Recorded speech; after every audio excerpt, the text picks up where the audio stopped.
You've probably had to referee sibling fighting and rivalry from time to time, and maybe you've had to do more than you'd like.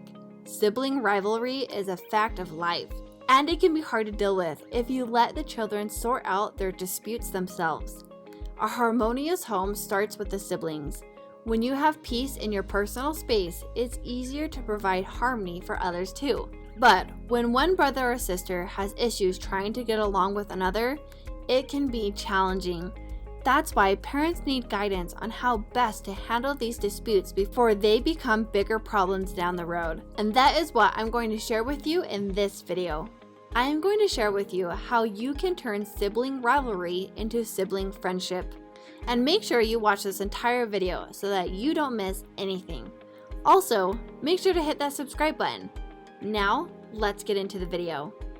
The root cause for sibling fighting may be different in every case, but one thing is sure, it has to do with personality clashes and resentments. For example, a child might feel like mom or dad favors a sibling over them. Another may feel left on the sidelines because they don't get as much attention from his family members compared to the other kids that are older than him. All of these emotions can lead up to tension between siblings. When the beginning of any sibling fighting starts, you first want to take some deep breaths. By counting to 10 helps keep your emotions in check. You don't want to lose your cool during a fight between siblings, and if you do, you also become part of the problem and the situation will only worsen. So, breathe deep and stay calm. If you can tell the situation is getting out of hand, you want to step in and guide. Some parents believe it's best to let their children handle conflicts on their own. That can be true as long as children have the tools they need and are taught how to argue constructively with positive outcomes for all parties involved. And if not, intervention should immediately happen. Intervention! Oh, gotta be tough! Stop coming in the house! No! Sit down! Oh! Hey! No force fields! You started it! You sit down! You sit down! That way, you don't see an argument heating up or physical aggression taking place at home. One of the best tools parents can teach their children is conflict resolution. Learning how to resolve conflict is so essential for children's development. It helps them avoid future fighting and teaches constructive dispute resolution skills that they will use throughout their lives. Children who learn how to handle conflicts in a constructive manner know what is essential. They are taught the importance of patience and empathy, making settling disputes much easier down the line when they start dealing with these issues outside their home environment. When children learn to resolve disputes with their brothers and sisters, they will become adults skilled at resolving differences. How about this? I promise I won't pester you about the DVD. You can defecate in peace. That's a win for both of us. But until this matter is resolved, I would like you to wear this sweater. Additionally, this helps kids develop deeper relationships with others as well. For conflict resolution to be successful, every person must be willing to listen to each side. In sibling fights, there will be two sides to each story. The goal for the children involved in the battle and their parents is to feel like they are being listened to without judgment or interruption. This often helps them realize that what happened has been heard while also allowing room for negotiation on how an issue may be best resolved. Giving feedback can sometimes do just enough to open up the lines of communications between parties, so we don't need to end up repeating past mistakes. But in order to be able to listen to each side without judgments, there needs to be a non-negotiable rule about respect. This is important because it teaches children to treat others with kindness and respect. Having a rule which doesn't allow name-calling, hitting, or other physical aggressions against one another teaches children how to effectively work through a difficult situation.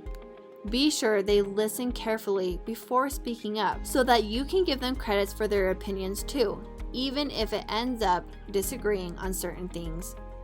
Before the problem can indeed be solved, the issue at hand needs to be identified. So encourage your children to clearly state the problem.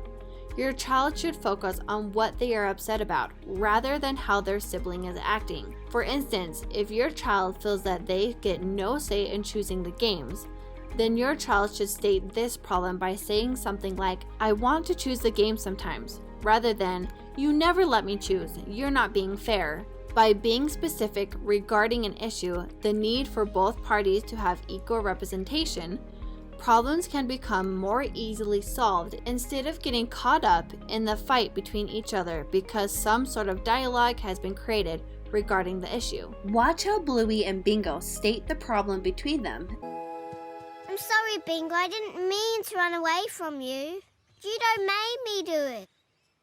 Well, she didn't make me do it. I did it a bit myself.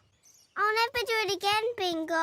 I promise. And how they successfully work out the situation. No one to tickle his toes. Ching, ching. No one to blow his nose. Ching, ching. Now, for any problem to be solved, there needs to be a solution. You want each child involved in the problem to come up with some solutions. Encourage your children to put themselves in the other person's shoes before making suggestions.